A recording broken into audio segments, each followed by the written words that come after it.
மத்தியில் ஒரு விசேஷித்த செய்தியாளர் இருக்கிறாரு. 3 மாதத்துக்கு முன்னால் நீங்கள் செய்தி கொடுங்க அப்படின்னு சொல்லி அதை ப்ரிப்பேர் பண்ண சொல்லியிருந்தேன். 3 மாதமாக ஒரு செய்தி ப்ரிப்பேர் பண்ணுறாரு. நம்ம மத்தியில் கூட பிரதர் எடிசன் இருக்கிறாங்க. தேவனுடைய வார்த்தையை இன்னைக்கு கொண்டு வருவாங்க. உற்சாகமாய் கரங்களை கட்டி ஆண்டவருடைய நாமத்தை மகிமைப்படுத்துவோம். கர்த்தர் அவர்களோட நம்மளோட பேசுவாங்க.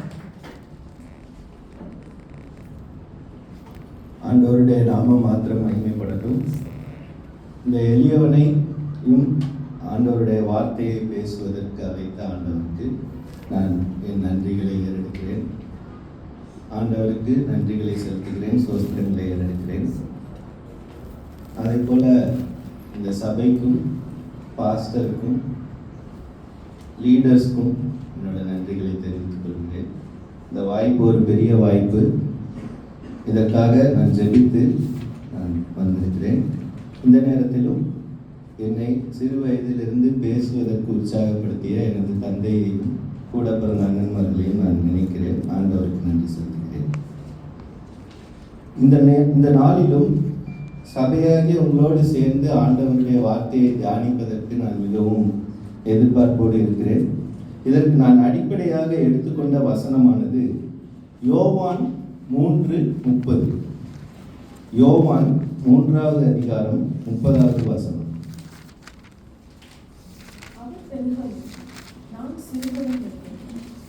அவர் பெருகவும் நான் சிறுகவும் வேண்டும். இது யோவான் ஸ்நானகன் சொல்ற ஒரு வசனம். சரி, இந்த வசனத்தின் அடிப்படையாக கொஞ்சம் ஓரளவு பொருத்தமாக நான் எடுத்த ஹெட்டிங் இன்று ஆவிக்குரிய வாழ்க்கையிலே வளர்வதற்கு நம்முடைய வாழ்விலே சென்டர் பாயிண்டாக, அதாவது மைய பொருளாக யாரை அல்லது எதை வைத்திருக்கிறோம் என்பதை அடிப்படையாக கொண்டு நாம் தியானிப்போம். ஸோ அந்த டைட்டிலுக்கு ஆப்டான வசனம் தான் அவர் பெருகவும் நான் சிறுகவும் வேண்டும். ஓகே, இந்த தியானத்தை ஆரம்பிக்கிறதுக்கு முன்னாடி நான் ஒரு சின்ன எக்ஸாம்பிள் சொல்லி ஆரம்பிக்க விரும்புகிறேன். நீங்கள் எல்லாருமே அன்னைக்கு பாஸ்டர் கிரிக்கெட் பற்றி பேசும்போது அழகாக கவனிச்சிங்க. ஸோ 2011 வேர்ல்டு கப் எல்லாருமே பார்த்துருப்பீங்கன்னு நான் நம்புகிறேன். அந்த டைமில் இந்தியா ஒரு ஆக்ரோஷமான ஒரு விளையாட்டை விளையாண்டாங்க. ஒரு யாருமே எதிர்பார்க்காத அளவுக்கு பயங்கர வெறித்தனமாக அவங்க விளையாண்டுட்டு இருந்தாங்க. Australia champion. அவங்க யாருமே வின் பண்ண முடியாது. அவங்கள குவார்டர் ஃபைனலில் வச்சு செஞ்சாங்க இல்லையா? பயங்கரமாக யுவராஜ் சிங் ஒரு பக்கம், தோனி ஒரு பக்கம், சச்சின் ஒரு பக்கம்னு சொல்லி பயங்கரமாக இது பண்ணாங்க. அது மாதிரி பாகிஸ்தான், இந்தியா பாகிஸ்தான் கிரிக்கெட் மேட்ச்னா சொல்லவே வேண்டாம். செமிஃபைனலில் அவங்கள ஜெயிச்சாங்க. ஃபைனலில் ஸ்ரீலங்காவை ஜெயிச்சு கப்பு வின் பண்ணாங்க. அங்கே என்ன நடந்துச்சு? 28 வருஷத்துக்கு அப்புறமா இந்தியா கிரிக்கெட் டீம் என்ன பண்ணாங்க? ஒரு ஹிஸ்ட்ரி படைச்சாங்க, வரலாறு படைச்சாங்க. ஸோ நான் யோசித்து பார்க்கும்போது அவங்க அந்த வரலாறு ஹிஸ்ட்ரியை மேக் பண்ணுறதுக்கு எது அவங்கள உத்வேகப்படுத்துச்சு? அவங்களோட அவங்க கண்ணு முன்னாடி என்ன இருந்திருக்கும்? அவங்க அந்த மேட்சஸ் விளையாடும் போது இந்த மேட்ச் நம்ம ஜெயிக்கணும்னா அவங்களுக்கு என்ன ஒரு சென்டர் பாயிண்டா இருந்திருக்கும்னு பார்த்தீங்கன்னா கப்பு, வேர்ல்டு கப்பை ஜெயிக்கணும்னு ஒரு வெறி. ஏன்னா 1983 இந்தியா வின் பண்ணாங்க. அதுக்கப்புறம் இந்தியா வின் பண்ணவே இல்லை. அந்த வெறி, அந்த ஒரு இது. அப்போ அவங்க சென்டர் பாயிண்டா அந்த வேர்ல்டு கப்பை வச்சு விளையாண்டு உலகத்துல இருக்கிற ஒரு சாதாரண மனுஷனே ஒரு வேர்ல்டு கப்பை ஒரு நோக்கமா வச்சு விளையாண்டு அதை ஜெயிக்கிறதுக்கு அவ்வளோ முயற்சி எடுக்கிறான்னா ஆண்டவரால் பிரித்தெடுக்கப்பட்ட தெரிந்தெடுக்கப்பட்ட ஜனங்கள் இங்கு நம்ம என்ன செஞ்சுட்டு இருக்கிறோம்? நம்மளுடைய வாழ்க்கையில சென்டர் பாயிண்டா யாரை வச்சிருக்கிறோம், எதை வச்சிருக்கிறோம்? ஸோ அதுக்காக தான் நான் இந்த டைட்டிலில் பேசலாம் அப்படின்னு சொல்லி ஆசைப்பட்டேன். இந்த இடத்துல பார்த்தீங்கன்னா யோவான் 3:30 ஒரு அருமையான வசனம். யோவான் ஸ்நானகன் என்ன சொல்றாரு? அவர் பெருகவும் நான் சிறுகவும் வேண்டும் அப்படின்னு சொல்றாரு. அவரு பார்த்தீங்கன்னா யோவான் ஆண்டவருக்கு ஒரு 6 மாசம் முன்னாடியே பிறந்துட்டார். ஆண்டவருக்கு வழியை ஏற்படுத்த வந்தவர், ஆண்டவரை பத்தி அறிவிக்க வந்தவர். அவர் நினைச்சிருந்தா என்ன பண்ணிருக்கலாம்? பெருமை பாராட்டியிருக்கலாம். என்னன்னு, நான் ஆண்டவருக்கு முன்னாடியே வந்துட்டேன், நான் தான் ஆண்டவரையே அறிவிக்க போறேன் அப்படின்னு சொல்லி அவர் பெருமை பாராட்டியிருக்கலாம். ஆனா அவர் இந்த 30வது வசனத்துல அருமையா என்ன சொல்றாரு, அவர் பெருகவும் நான் சிறுகவும் வேண்டும்னு அவரை முன்னிலைப்படுத்தி அவர் எடுத்துட்டு வர்றாரு. அவர் ஆண்டவருக்கு ஹை ப்ரையாரிட்டி, ஃபர்ஸ்ட் ப்ரையாரிட்டி கொடுத்ததுனால தான் அவரால் அந்த வசனமே சொல்ல முடிஞ்சது. அதில் பார்த்தீங்கன்னா அதுக்கு முந்தின வசனம் படிச்சீங்கன்னா 29வது வசனத்துல, மணவாட்டியை உடையவனே மணவாளன், மணவாளனுடைய தோழனோ அருகே நின்று அவருடைய சொல்லை கேட்கிறவனாய் மணவாளனுடைய சத்தத்தை குறித்து மிகவும் சந்தோஷப்படுகிறான் அப்படின்னு இருக்குது. இவர் என்ன சொல்றாரு அப்படின்னா, நான் மணவாளனுடைய தோழன் தான்ப்பா, நான் என்ன பண்ணணும் அப்படின்னா அவருக்கு பக்கத்துல நின்று அவர் சொல்றத கேட்டுட்டு அவர் சொல்றதை செஞ்சுட்டு போனா போதும் அப்படிங்கிற மாதிரி சொல்லிட்டு தான் அவர் அந்த இடத்துல சொல்றாரு, அவர் பெருகவும் நான் சிறுகவும் வேண்டும் அப்படின்னு. ஒரு ரெஃபரன்ஸ் வசனம் ஒன்று இருக்கு, நோட் பண்ணிக்கோங்க. மத்தேயு 3:11. மத்தேயு 3:11 யாராவது வாசிங்களேன். மத்தேயு 3:11. மனதிற்குதல் என்று நான் ஜலத்தினால் உங்களுக்கு ஞானஸ்நானம் கொடுக்கிறேன். எனக்கு பின் வருகிறவரோ என்னிலும் வல்லவராய் இருக்கிறார். அவருடைய பாதரட்சைகளை சுமக்கிறதற்கு நான் பாத்திரம் இல்லை. போதும். அவர் அந்த இடத்துல என்ன சொல்றாருன்னு பார்த்தீங்கன்னா, அவருடைய பாதரட்சைகளை சுமக்கிறதற்கு நான் பாத்திரம் அல்லன்னு சொல்றாரு. ஸோ பாதரட்சைனா என்னது? செருப்பு. அந்த செருப்பை கூட நான் தூக்குறதுக்கு எனக்கு என்ன இல்லை, நான் எனக்கு என்ன இல்லை, எலிஜிபிலிட்டி கிடையாது. அந்த மாதிரி யோவான் சொல்றாரு. ஸோ இந்த இடத்துல யோவான் ஆண்டவரை சென்டர் பாயிண்டா வச்சு பேசுறதுனால தான் இப்படிலாம் அவரால் சொல்ல முடியுது, செய்ய முடிஞ்சது. ஸோ நம்ம சொல்லலாம், ஆண்டவரை என்னோட வாழ்க்கையில சென்டர் பாயிண்டா வச்சிருக்கேன்னு சொல்லலாம். ஆனால் அதை செய்யறது தான் என்னது அங்க காரியம். ஸோ யோவான் அதை செஞ்சதுனால தான் இவ்வளவும் அவரால் என்ன பண்ண முடிஞ்சது, செய்ய முடிஞ்சது. அதாவது யோவான் பார்த்தீங்கன்னா அவருடைய ட்ராக்ல அவர் கரெக்டாக ஓடுறாரு. இப்போ அந்த ஓட்டப்பந்தயம்லாம் நம்ம பார்க்குறோம். அப்போ ஓட்டப்பந்தயத்தில் ஓடும்போது நம்மளோட ட்ராக்ல தான் நம்ம ஓடணும், பக்கத்தில் உள்ள ட்ராக்ல போய் நம்ம ஓட முடியாது. அதை யோவான் கரெக்டாக செஞ்சதுனால தான் இதெல்லாம் அவர் சொல்ல முடிஞ்சது. ஸோ இந்த தலைப்பை குறித்து பேசுவதற்கு நான் எடுத்துக்கொண்ட வேத பகுதியானது லூக்கா 18:9 முதல் 14 வரை. ஸோ இதை ஒவ்வொரு வசனமாக நம்ம பார்ப்போம். இது நமக்கு எல்லாருக்குமே தெரிஞ்ச பகுதி தான், இருந்தாலும் நம்ம அதுலேருந்து ஆண்டவர் என்ன உணர்த்துறாரு அப்படின்னு சொல்லி நம்ம பார்ப்போம். லூக்கா 18 வசனங்கள் 9 முதல் 14 வரை. இதில் பார்த்தீங்கன்னா 2 பேர் வராங்க. அதாவது பைபிளில் பார்த்தீங்கன்னா நமக்கு எப்படி வாழணும் அப்படிங்கிறதுக்கும் எக்ஸாம்பிள்ஸ் இருக்குது, எப்படி வாழக்கூடாது அப்படிங்கிறதுக்கும் எக்ஸாம்பிள்ஸ் இருக்குது. ஸோ நான் இன்னைக்கு அந்த பகுதியிலேருந்து ஒரு 2 பேரை எடுத்து அவங்கள பற்றி அவங்க எந்தெந்த இதுக்கெலாம் அவங்க எக்ஸாம்பிளாக இருந்தாங்கன்னு சொல்லி நான் உங்களுக்கு சொல்ல விரும்புகிறேன். ஸோ அதில் பார்த்தீங்கன்னா வசனம் 9 யாராவது படிங்களேன். 18:9. மற்றவர்களை அற்பமாய் எண்ணின சிலரை குறித்து அவர் ஒரு உடனடியாக சொன்னார். ஸோ இந்த இடத்துல என்ன நடக்குது அப்படின்னா, ஆண்டவர் சீஷர்கள் கிட்ட பேசும்போது, மற்றவங்க கிட்ட பேசும்போது உவமைகளா பேசுறாரு. உவமைகள்னா என்னன்னா எக்ஸாம்பிள்ஸா பேசுறாங்க. ஸோ அது ஈஸியா அண்டர்ஸ்டாண்டபிளா இருக்குங்கிறதுக்காக எக்ஸாம்பிளா சொல்லி பேசுறாங்க.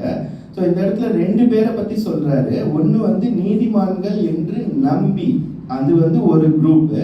இன்னொரு குரூப் மற்றவர்களை அற்பமாய் எண்ணின, அதாவது மற்றவர்களால் அற்பமாய் எண்ணப்பட்ட ஒரு குரூப் இருக்காங்க. ஸோ நீதிமான்கள்னு தங்களையே நம்பிக்கிட்ட ஒரு குரூப்பு, மற்றவங்களை அற்பமாய் எண்ணப்பட்டவங்க இன்னொரு குரூப்ல இருக்கிறாங்க. ஸோ இதுல யாரை பத்தி பார்க்குறோம்னா மெயினாக பரிசேயர்கள், ஆயக்காரர்கள். சரிங்களா? இந்த பரிசேயர்கள் தான் யாருன்னா இந்த தாங்களே நீதிமான்னு நம்பிக்கிட்டவங்க. மற்றவர்களால் அற்பமாய் எண்ணப்பட்டவங்க ஆயக்காரர்கள். ஸோ முன்னாடி ஒரு 3 குரூப் இருந்தாங்க, பரிசேயர்கள், சதுசேயர்கள், ஆயக்காரர்கள். இந்த பரிசேயர்கள், சதுசேயர்கள் யாருன்னா நியாயப்பிரமாணத்திலிருந்து வர்றவங்க.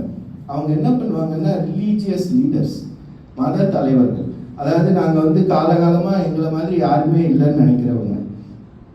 ஸோ அவங்க தங்களை நீதிமான்னு எண்ணிக்கொண்டார்கள். ஸோ அதை ஆண்டவர் அந்த இடத்துல ஹைலைட் பண்ணி காட்டுறாரு. ஆயக்காரர்கள் எல்லா இடத்துலையும் பாவிகளுடைய சேர்த்து சொல்லப்பட்டிருப்பாங்க. அவங்க மற்றவங்களை அற்பமாக எண்ணப்பட்டவர்கள் அப்படின்னு சொல்லி நம்ம இந்த இடத்துல பார்க்குறோம். ஸோ உங்களுக்கு ஸ்க்ரீனில் வசனங்கள் வரும்னு நினைக்கிறேன். ஸோ அதில் பார்த்தீங்கன்னா மத்தேயு 9:11, மத்தேயு 12:2, மத்தேயு 12:14. இந்த 3 வசனமும் அந்த பரிசேயர்கள் யாரு, எப்படிப்பட்டவர்கள் என்பதை பற்றி அதில் சொல்லியிருக்குது. ஸோ இதில் என்ன வருது அப்படின்னா, மெயினாக பார்த்தீங்கன்னா அவங்க ஒவ்வொரு காரியம் வந்து ஆண்டவர் பண்ணும்போதும் ஆண்டவருடைய சீஷர்கள் பண்ணும்போதும் குறை சொல்லிக்கிட்டே இருக்காங்க. ஸோ அதை வந்து நம்ம அந்த இடத்துல பார்க்குறோம். ஸோ மத்தேயு 9:11, மத்தேயு 12:2, மத்தேயு 12லயே 14வது வசனம். நீங்கள் நோட் பண்ணி வச்சுக்கோங்க. நீங்கள் வீட்டில் போய் ரீட் பண்ணுறதுக்கு அது உதவியாக இருக்கும்னு நான் நினைக்கிறேன். மத்தேயு 12:2 மட்டும் படிக்க முடியுமா? மத்தேயு 12:2. பரிசேயர் அதை கண்டு அவரை நோக்கி, இதோ ஓய்வு நாளில் செய்யத்தகாததை உங்களுடைய சீஷர்கள் செய்கிறார்களே என்றார்கள். இதுல வந்து ஒரு சின்ன உதாரணம் மட்டும் நான் கொடுத்துட்டு கடந்து போக விரும்புறேன். என்ன அப்படின்னா, ஓய்வு நாள்ல உங்க சீஷர்கள் என்ன பண்றாங்க, செய்யக்கூடாததை செஞ்சுட்டாங்க அப்படின்னு சொல்றாங்க. அங்க என்ன நடந்துச்சு அப்படின்னா, சீஷர்கள் வந்து பசி எடுத்ததுனால கதிரை வந்து அந்த இதை எடுத்து சாப்பிட ஆரம்பிச்சிட்டாங்க. ஸோ அதை வந்து ஏதோ கொலை குத்தம் பண்ண மாதிரி இவங்க வந்து அந்த இடத்துல வந்து கம்ப்ளைண்ட் பண்றாங்க. ஸோ இந்த மாதிரி ஒரு சில விஷயங்கள் வந்து அந்த இடத்துல அந்த பரிசேயர்கள் வந்து தங்களை தாங்களே வந்து பெரியவங்க, நீதிமான்கள் அப்படின்னு காட்டிக்கிறதுக்காக இதெல்லாம் பண்றாங்க. ஸோ இப்போ நம்ம இந்த பகுதிக்கு வந்துடுவோம். லூக்கா 18:10. 2 மனுஷர் ஜெபம் பண்ணும்படி தேவாலயத்துக்கு போனார்கள். ஒருவன் பரிசேயன், மற்றவன் ஆயக்காரன்.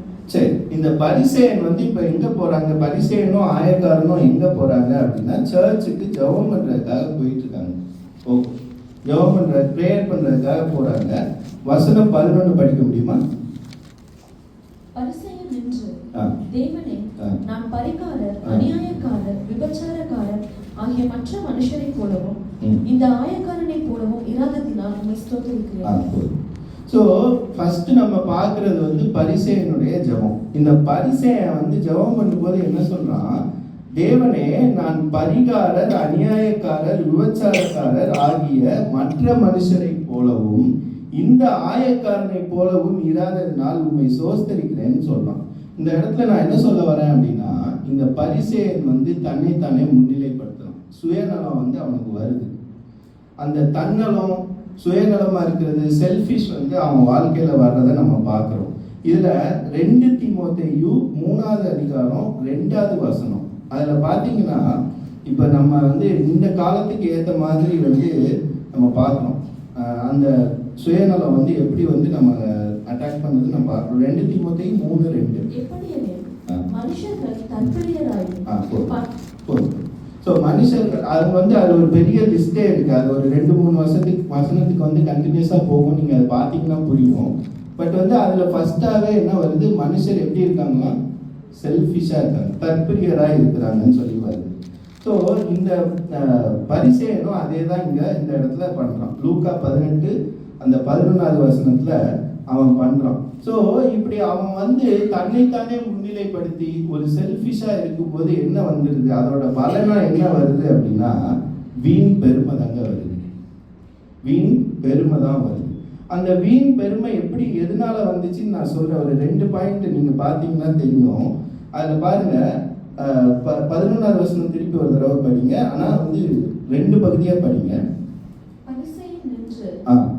தேவனே, நான் பரிகாரர், அநியாயக்காரர், விபச்சாரக்காரர் ஆகிய மற்ற மனுஷரை போலவும் இந்த ஆயக்காரனை போலவும் இராததினால் உம்மை ஸ்தோத்திரிக்கிறேன். இந்த இடத்துல அவன் என்ன பண்றான் அப்படின்னா, அந்த வீண் பெருமை அவன் வந்து தன்னைத்தானே முன்னிலைப்படுத்தி செல்ஃபிஷை எடுத்துட்டு வரும்போது அவனுக்கு வீண் பெருமை வந்துடுது. வீண் பெருமை வர்றதுனால அவன் என்ன பண்றான்? கம்பேரிசன் பண்றான். என்ன சொல்றான்? நான் பரிகாரர், அநியாயக்காரர், விபச்சாரக்காரர் ஆகிய மற்ற மனுஷரை போலவும் இந்த ஆயக்காரனை போல் இராததினால் என்ன செய்யறேங்க? ஆண்டவரை சோஸ்தரிக்கிறேங்க. அந்த பரிசேயன் அண்ணன் என்ன பண்ணிட்டு இருக்காரு? ஜெபம் பண்ணிட்டு இருக்காரு. ஜெபம்னா என்னது? ஆண்டவர்கிட்ட பேசுறது. அங்க போய் ஜெபத்துல போய் அவர் என்ன பண்றது? பண்ணக்கூடாததெல்லாம் பண்ணிட்டு இருக்கிறாரு. சரி, ஓகே, இப்ப கம்பேர் தான் பண்றாருன்னு பார்த்தா அதுக்கு அடுத்த வசனம் 12வது வசனம் படிங்களேன். வாரத்தில் 2 தடவை உபவாசிக்கிறேன், என் சம்பாத்தியத்தில் எல்லாம் தசமபாகம் செலுத்தி வருகிறேன். இந்த இடத்துல பாத்தீங்கன்னா அவன் என்ன பண்ணிடுறான்? தம்பட்டை அடிக்க ஆரம்பிச்சிடறான்.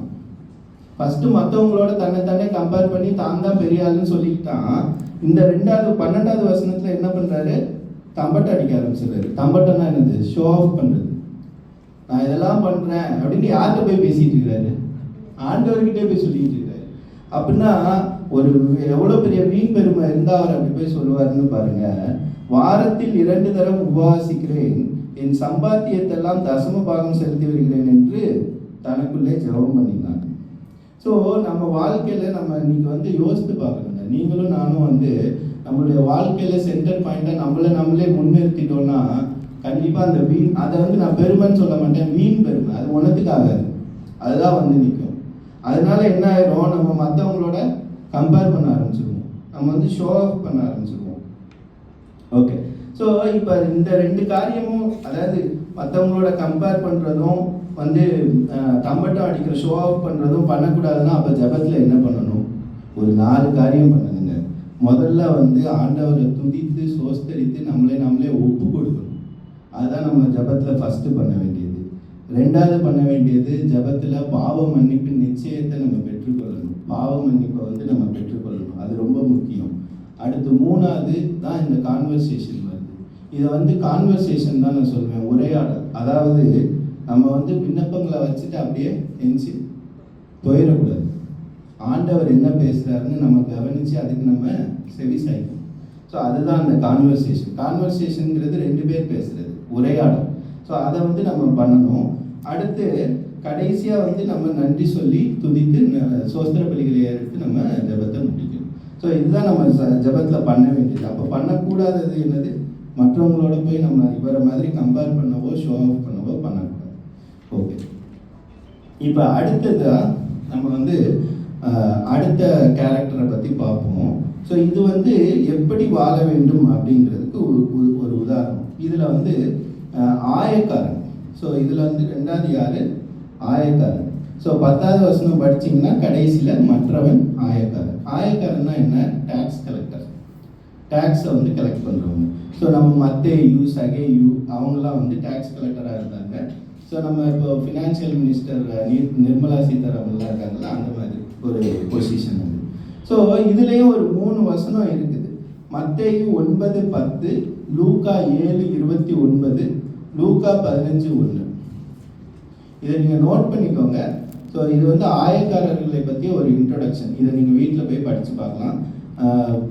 ஸ்க்ரீனில் அந்த வசனங்கள்லாம் வரும்னு நினைக்கிறேன். மத்தேயு 9:10, லூக்கா 7:29, லூக்கா 15:1. ஸோ இதில் பார்த்தீங்கன்னா ஆண்டவர் கூட தான் இந்த ஆயக்காரர்கள் எப்பயும் இருக்காங்க. அதாவது ஆண்டவர் பந்தி இருக்கும்போது ஆயக்காரர்களும் பாவிகளும் பந்தி இருந்தார்கள். அது ஒரு வசனம். அதில் ஒன்று மட்டும் வாசித்து நான் கடந்து போக விரும்புகிறேன். அதில் லூக்கா 7:29 படிங்க. லூக்கா 7:29.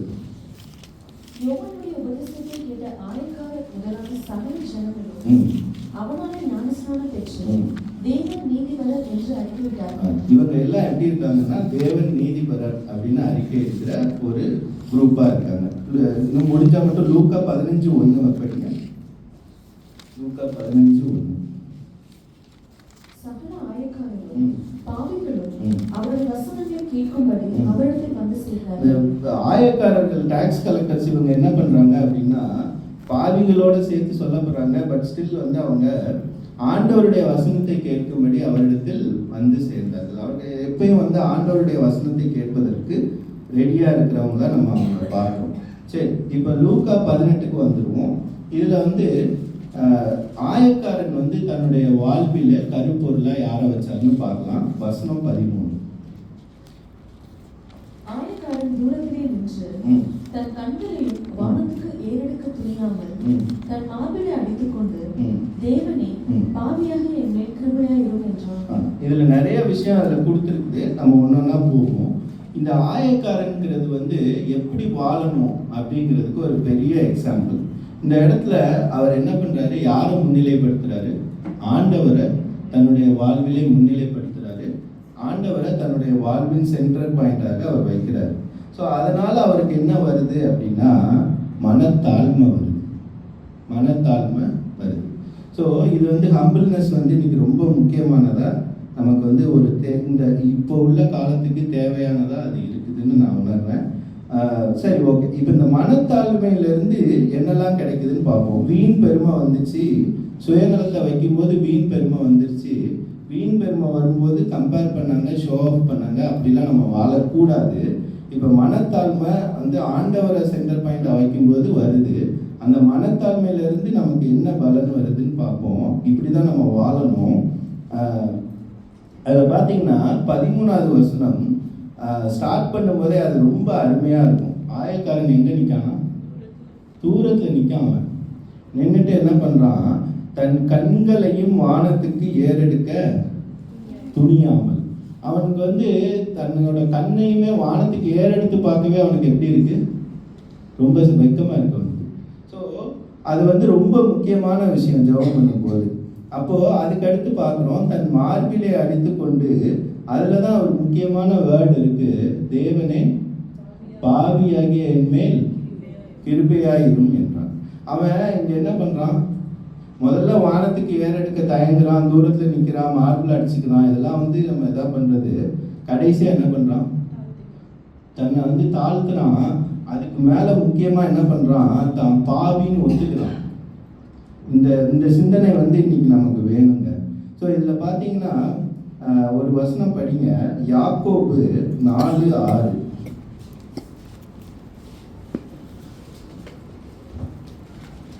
அவர் அதிகமான கிருபையை அளிக்கிறாரே, ஆதலால் தேவன் பெருமை உள்ளவர்களுக்கு எதிர்த்து இருக்கிறார், தாழ்மை உள்ளவர்களுக்கும் கிருபை அளிக்கிறார் என்று சொல்லியிருக்கிறார். என்ன சொல்லியிருக்குன்னா, தேவன் வந்து என்ன பண்றாரா? பெருமை உள்ளவங்களுக்கு எதிர்த்து நிற்கிறார்.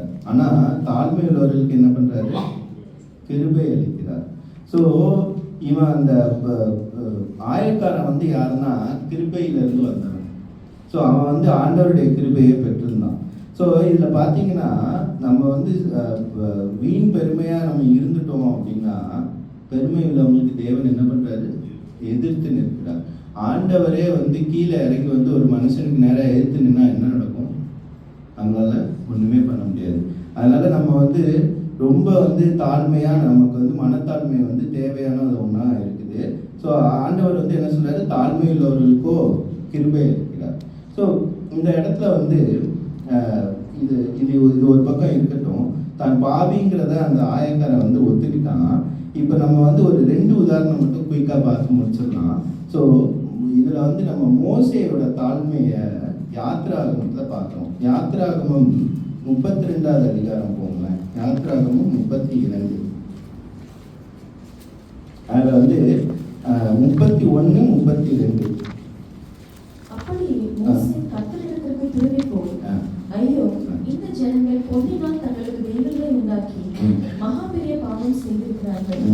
ஆகிலும் தேவரே அவர்கள் பாவத்தை மன்னித்தருளுவீரானால் மன்னித்தருளும், இல்லாவிட்டால் நீர் எழுதின உடைய புஸ்தகத்தில் இருந்து என் பேரை திருப்பி போடும் என்றார். இந்த இடத்துல பார்த்தீங்கன்னா இது வந்து ஒரு எக்ஸாம்பிள், மோசேவோட எக்ஸாம்பிள். யாத்திராகமும் 32வது அதிகாரத்தில் இந்த இஸ்ரவேல் ஜனங்கள் என்ன பண்ணிட்டாங்கன்னா, ஆண்டவரை விட்டுட்டு பொன்னினால் தங்களுக்கு யாரை உண்டாக்கிட்டாங்க? தெய்வங்களை உண்டாக்கி அவரை வணங்க ஆரம்பிச்சிட்டாங்க. அப்போது இந்த மோசே வந்து ஆண்டவர்கிட்ட போய் பேசுகிறார். என்ன பேசுகிறாரு அப்படின்னா, நீங்கள் 32வது வசனத்தை கவனிங்களேன். தேவரீர் அவர்கள் பாவத்தை மன்னித்தருள்வீரானால் மன்னித்தருளும், மன்னிக்க முடிஞ்சா மன்னிச்சிருங்க. 2 ஆப்ஷன் கொடுக்குறாரு மோசே இந்த இடத்துல ஆண்டவருக்கு. ஒன்று வந்து அந்த இஸ்ரவேல் ஜனங்கள் பெரிய பாவம் பண்ணிட்டாங்க, அவங்கள நீங்கள் வந்து மன்னிக்கன்னா மன்னிச்சிருங்க. அப்படி இல்லாட்டி 2வது ஆப்ஷன் ஆண்டவருக்கு என்ன கொடுக்குறாரு? நீர் எழுதின உங்களுடைய புஸ்தகத்திலிருந்து என் பேர். அதுதாங்க தாழ்மை, அதுதாங்க மனத்தாழ்மை. அவர் அந்த இடத்துல தாழ்த்தி அவங்க நம்மளா இருந்தால் என்ன பண்ணியிருப்போம்? நம்ம வந்து மோசே இடத்துல இருந்து நம்மளை யோசித்து பார்த்தா நம்ம என்ன பண்ணியிருப்போம்? ஆண்டவரை வேலையை அவங்களை போட்டு தள்ளுங்கன்னு சொல்லிட்டு போயிருப்போம். ஆனால் அவர் அப்படி சொல்லலை. அவர் 2 இடத்துலையுமே அவங்கள விட்டு கொடுக்காம பேசுறாரு. அதாவது அவருடைய பாவத்தை ஒன்று மன்னிச்சிருங்கன்னு சொல்றாரு, அப்படி இல்லாட்டி என் நேமை வந்து நீங்கள் வந்து கிறுக்கி போட்டுருங்கன்னு சொல்றாரு. ஜீவ புஸ்தகத்துல இருந்து என் நேமை எடுத்து போட்டுருங்கன்னு சொல்றாரு. ஸோ அதுதான் அந்த தாழ்மை. அது மாதிரி அதே இதில் யாத்திராகமத்தில் 34வது அதிகாரம் 9வது வசனம், அந்த இடத்துல திருப்பி வந்து ஆண்டவர்கிட்ட மோசே பேசுறத பார்க்குறோம். 34:9. உங்களுடைய கண்களில் எனக்கு கிருபை கிடைத்ததானால் ம். எங்கள் நடுவில் ஆண்டவர் எழுந்தருள வேண்டும். ம். இந்த ஜனங்கள் வணங்கா கழுத்துள்ளவர்கள். ம். நீரோ எங்கள் அக்கிரமத்தையும் ம். எங்கள் பாவத்தையும் மன்னித்து ம். எங்களை உங்கள் சுதந்திரமாக ஏற்றுக்கொள்ளும் என்றார். இந்த வசனம் சொன்னதுக்கு அப்புறம் தான் புதிய உடன்படிக்கை எல்லாம் பிறக்குதுன்னு நம்ம பார்க்குறோம். ஆனா இந்த இடத்துல மோசேயோட அழகான அந்த ஆண்டவர்கிட்ட பேசுற விதத்தை பாருங்களேன். இந்த ஜனங்கள் வணங்கா கருத்துள்ளவர்கள்னு அந்த இடத்துல தான் அவர் சொல்றாரு. ஏன்னா அவங்க வந்து என்ன பண்ணிட்டாங்கன்னா வேற ஒரு தெய்வங்களை உண்டாக்கி வணங்க ஆரம்பிச்சிட்டாங்க. அதனால அப்படி சொல்றாரு.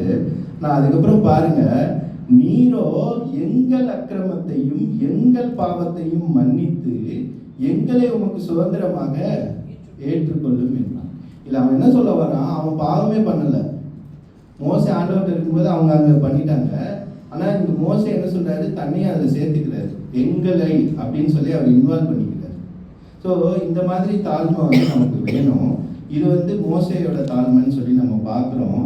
இன்னொரு எக்ஸாம்பிள், அதை விட ஒன்று பெரிய எக்ஸாம்பிள் ஒன்று இருக்குது. நான் அதை சொல்லி அதுக்கப்புறமா கன்க்ளூட் பண்ண விரும்புகிறேன். யோவான் 13வது அதிகாரத்துக்கு வாங்க. அதில் வசனங்கள் 1-20 வரை உங்களுக்கு அந்த ஸ்க்ரீனில் வரும்னு நினைக்கிறேன். யோவான் 13வது அதிகாரம் 1 முதல் 20 வரை வாசிக்க வேண்டாம், நீங்கள் வீட்டில் போய் படிங்க. நான் உங்களுக்கு அதை வந்து ஷார்ட்டாக சொல்லணும்னு சொல்லி நான் ஆசைப்படுறேன்.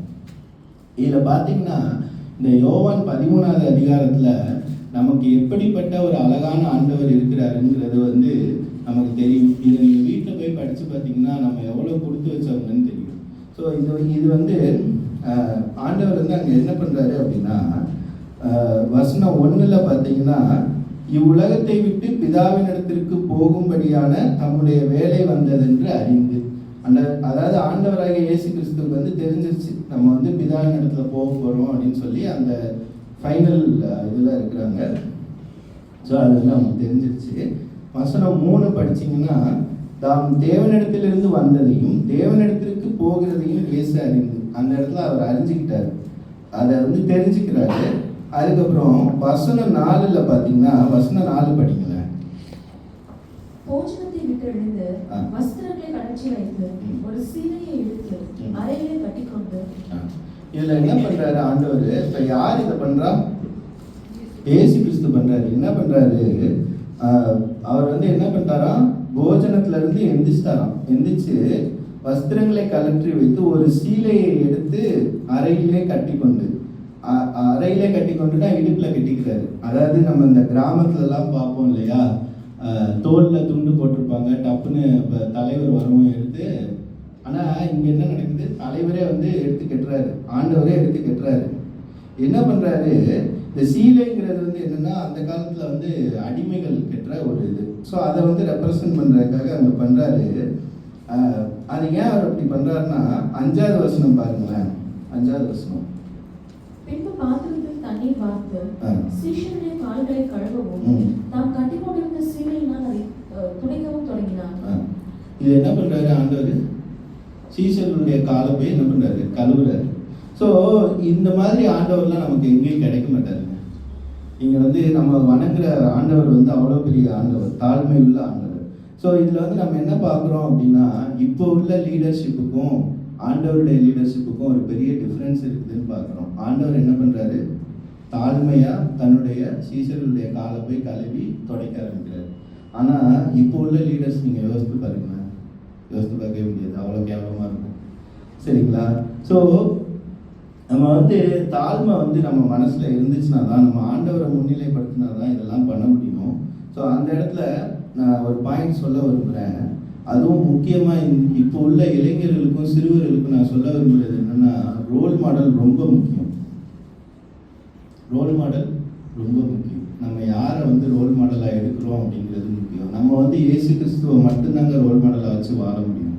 அட்லீஸ்ட் ஆண்டவரை ஃபாலோ பண்ண பைபிள் கேரக்டர்ஸையாவது ரோல் மாடலாக வச்சுருக்கணுமே தவிர, நம்ம உலகத்தில் உள்ளவன்கிட்ட போயிட்டோம்னா அந்த தலைமைத்துவத்துக்கும் இதுக்கும் சம்மந்தமே கிடையாது. நம்ம வேற எங்கேயோ தூரமாக போயிடுவோம். அதனால் ரோல் மாடல் இந்த இடத்துல வந்து ரொம்ப முக்கியம். அதில் பார்த்தீங்கன்னா நமக்கு வந்து ஆண்டவரை முன்னிலைப்படுத்தும் போது மட்டும்தான் அந்த ஒரு நம்மளோட கேரக்டர்லேயே ஒரு சேஞ்ச் தெரியும், ஒரு தாழ்மை தெரியும் இல்லையா? ஸோ அதுதான் நம்ம அந்த இடத்துல பார்க்குறோம். ஸோ ஓகே, இதில் இன்னொரு ரெஃபரன்ஸ் வசனம் என்ன படிங்க, பிலிப்பியர் 2:3 நான் வாசிக்கிறேன். ஒன்றையும் வாதினாலாவது வீண் பெருமையினாலாவது செய்யாமல் எப்படி செய்யணுமா, மனத்தாழ்மையினாலே ஒருவரை ஒருவர் தங்களிலும் மேன்மை உள்ளவர்களாக என்ன கடவுள். இதுதான் நமக்கு பிரச்சனையே. என்னை விட அவன் உயர்ந்தவன் நான் எப்படி என்ன முடியும்னு நம்ம நினைப்போம். அதுக்கு வந்து மனத்தாழ்மை இம்பார்ட்டன்ட். பிலிப்பியர் 2:3 சரிங்களா. இப்போ இதில் பார்த்தோம்னா யோவான் 13 வந்துடும். அந்த 6 முதல் 20வது வருஷம் வரைக்கும் நமக்கு தெரியும், 12வது வருஷம் வரைக்கும் 6 to 12 நமக்கு தெரியும். ஆண்டவர் வந்து பேதுருவோட காலை கழுவுவார். பேதுரு என்ன சொல்லுவாருன்னா, நான் பாவிங்கிறதுனால கையையும் தலையும் சேர்த்துமே கழுவுங்கன்னு சொல்லியிருப்பாரு. நம்ம அடுத்ததுக்கு வந்துடலாம்.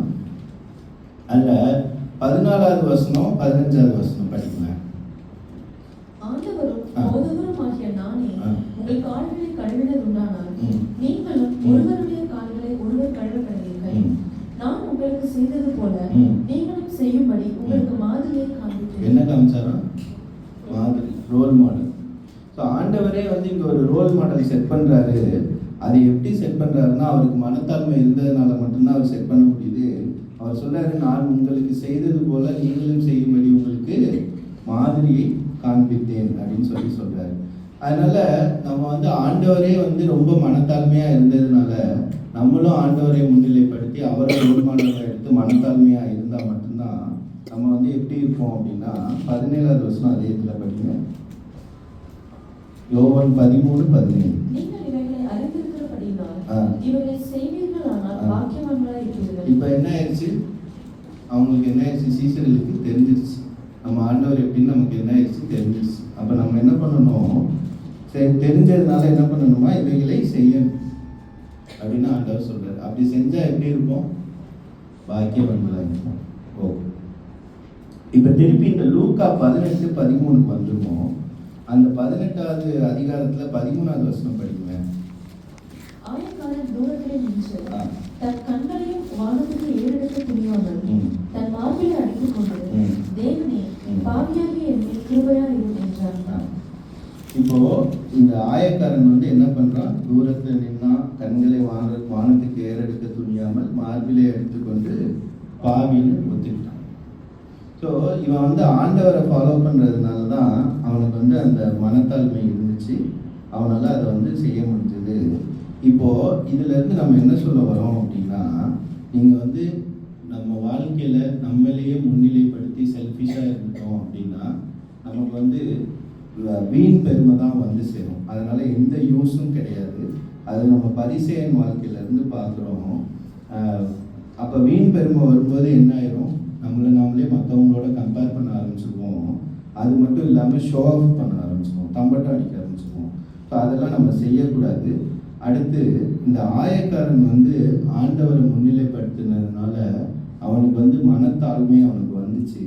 மனத்தாழ்மையினால அவன் வந்து என்ன பண்ணுறான், தூரத்தில் நிற்கிறான், வானத்துக்கும் ஏறெடுக்க துணியலை. அவன் வந்து மார்பில் அடிச்சுக்கிட்டு தான் பாவின்னு ஒத்துக்கிறான். அவனுக்கு வந்து அந்த இடத்துல மனத்தாழ்மையினால இந்த கிருபையெல்லாம் அவனுக்கு கிடைச்சதுன்னு நம்ம பார்க்குறோம். அதே போல் இந்த மோசே வந்து ஆண்டவர் இஸ்ரவேல் ஜனங்கள் ஆண்டவரை விட்டு விலகும் போது அவங்களுக்காக ஜெபம் பண்ணதை பார்த்தோம். அது மாதிரி ஆண்டவரே நமக்கு ஒரு ரோல் மாடல் செட் பண்ணி வச்சுருக்கதையும் நம்ம பார்த்தோம். இப்போது இதில் முக்கியமாக இதெல்லாம் பண்ணதுனால ஆண்டவர் வந்து அந்த சம்பவத்தை லூக்கா 18:9வது அதிகாரத்தினுடைய சம்பவத்தை கன்க்ளூட் பண்ணுறாரு. 14வது வசனம் படிங்க. அவன் அல்ல இவனை நீதிமானாகப்பட்டவனாய் தன் வீட்டுக்கு திரும்பி போனான் என்று உங்களுக்கு சொல்லுகிறேன். ஏனெனில் தன்னை உயர்த்துகிறவன் எவனும் தாழ்த்தப்படுவான், தன்னை தாழ்த்துகிறவன் உயர்த்தப்படுவான் என்றார். இந்த இடத்துல ஆண்டவர் வந்து எப்படி அழகா கன்க்ளூட் பண்றாரு அப்படின்னா, அவன் அல்ல அப்படின்னு சொன்னது முதல்ல அவர் யாரை பத்தி சொன்னாரு, பரிசேயரை பத்தி. ஸோ பரிசேயன் அல்ல, இவனேனா யாரு, ஆயக்காரன். 13வது வசனத்துல நம்ம பார்க்கிறோம், ஆயக்காரனே நீதிமானாக்கப்பட்டவனாய் தன் வீட்டுக்கு திரும்பி போனான். ஸோ நமக்கு மனத்தாழ்மை, ஆண்டவரை முன்னிலைப்படுத்திட்டோம்னா மனத்தாழ்மை வந்துடும். மனத்தாழ்மை வந்துருச்சுன்னா நம்ம வந்து என்ன பண்ணுவோம் அப்படின்னா ஆண்டவரால் ஏற்றுக்கொள்ளப்படுவோம். அந்த பரிசேயனை ஆண்டவர் என்ன பண்ணார், ரிஜெக்ட் பண்ணார். நம்ம வந்து செல்ஃபிஷாக இருந்து பெருமையை முன்னாடி வச்சுட்டோம், பெருமை வந்துருச்சு அப்படின்னா ஆண்டவரால் ரிஜெக்ட் பண்ணப்பட்டுருவோம். இன்னைக்கு நீங்களும் நானும் நம்மளுடைய வாழ்க்கையில் சென்டர் பாயிண்ட்டாக ஆண்டவரை வச்சிருக்கணுமாங்கிறத நம்ம யோசித்து பார்க்க அழைக்கப்படுகிறோம். அப்படி இருக்கும்போது தான் நம்ம ஆண்டவரால் ஏற்றுக்கொள்ளப்படுவோம். எப்படி ஏற்றுக்கொள்ளப்படுவோம் அப்படின்னா, நீதிமானாக ஏற்றுக்கொள்ளப்படுவோம். அது நமக்கு கொடுக்கப்படுகிற ஒரு பெரிய கிருபை. நம்ம சொல்லலாம், இந்த காலத்தில் வந்து நாங்கள் பெருமையாலாம் இல்லைங்க, நம்ம சொல்லலாம் நான்லாம் பெருமையாலாம் இல்லைங்க, தாழ்மையாக தான் இருக்கேன்னு சொல்லலாம். ஆனால் ஆவிக்குரிய பெருமையும் நமக்கு என்ன செஞ்சிடக்கூடாது, வந்துடக்கூடாது. நான் அவரோட நல்லா ஜெபம் பண்ணுறேன், நான் நல்லா அவரோட பிரசங்கம் பண்ணுறேன், இப்படிலாம் வந்துடவே கூடாதுங்க. ஆண்டவருடைய நாமம் மாத்திரம்தான் மகிமைப்படணும். அப்படின்னா தான் நமக்கு என்ன செய்யணும், ஒரு கேரக்டரில் வந்து ஒரு பெரிய சேஞ்ச் தெரியும். மற்றவங்களே பார்த்து சொல்லுவாங்க, இப்படி இருந்தவரை அப்படி மாறிட்டாரு அப்படின்னு சொல்லிட்டு. ஸோ அதனால் நம்ம வந்து நம்மளுடைய வாழ்க்கையில் வந்து மனத்தாழ்மையாக இருக்கிறேன்னு நம்ம வாயால் சொன்னோம்னா, அதுதான் நம்ம முதல்ல சொன்னது போல், இது சொல்கிறது ரொம்ப ஈஸி, ஆனால் செய்கிறது ரொம்ப கஷ்டம். ஏன்னா நம்ம வாயால் சும்மா மனத்தாழ்மையாக இருக்கேன் அப்படின்னு சும்மா ஓவரலாக நம்ம சொன்னோம்னா அது வந்து ஆர்டிஃபிஷியலாக போயிடுங்க. அப்படி இருக்கவே கூடாது. நம்ம வந்து இயேசு கிறிஸ்துவை வந்து, அதாவது இதுக்கு வந்து இயேசு கிறிஸ்துவை வந்து நம்மளுடைய வாழ்க்கையில் சென்டர் பாயிண்டாக வைக்கணும்னா நம்ம என்ன பண்ணணும், ஆண்டவரை டிபெண்ட் பண்ணி, ஆண்டவருடையும் அவருடைய வேத வசனங்களையும் நம்ம டிபெண்ட் பண்ணி இருந்தால் மட்டும்தான் இது வந்து நமக்கு வந்து வரும். It's not a only one day activity actually, it's a continuous process to keep our role model as Jesus Christ in our life. In that way only we will keep our humbleness. We can able to make sure that we are having humbleness in every day. இது திருப்பியும் நீங்கள் ஞாபகம் வச்சுக்கோங்க, இது வந்து ஒரு நாளில் நம்ம பண்ணுறது கிடையாது, தினமும் ஆண்டவரோட இருக்கணும்.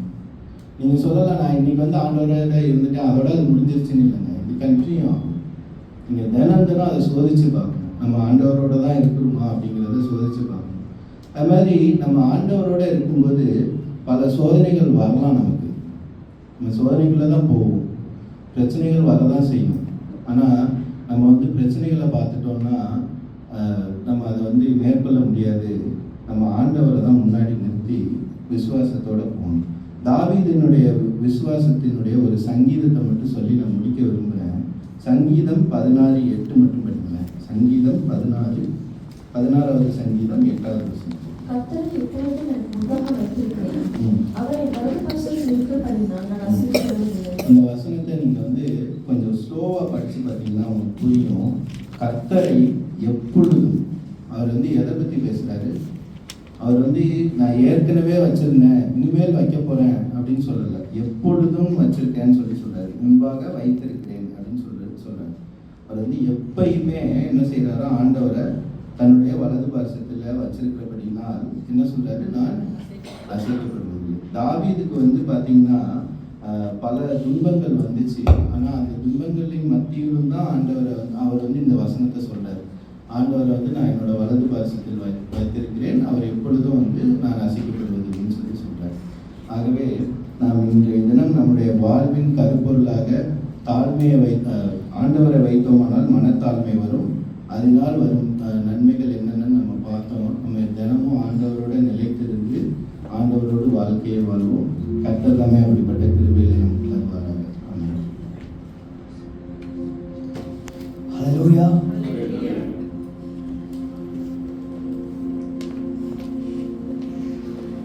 நம்ம பைபிளில் நிறைய கேரக்டர்ஸ் பார்க்கலாம். பெருமையினால கீழே விழுந்து போனவங்க,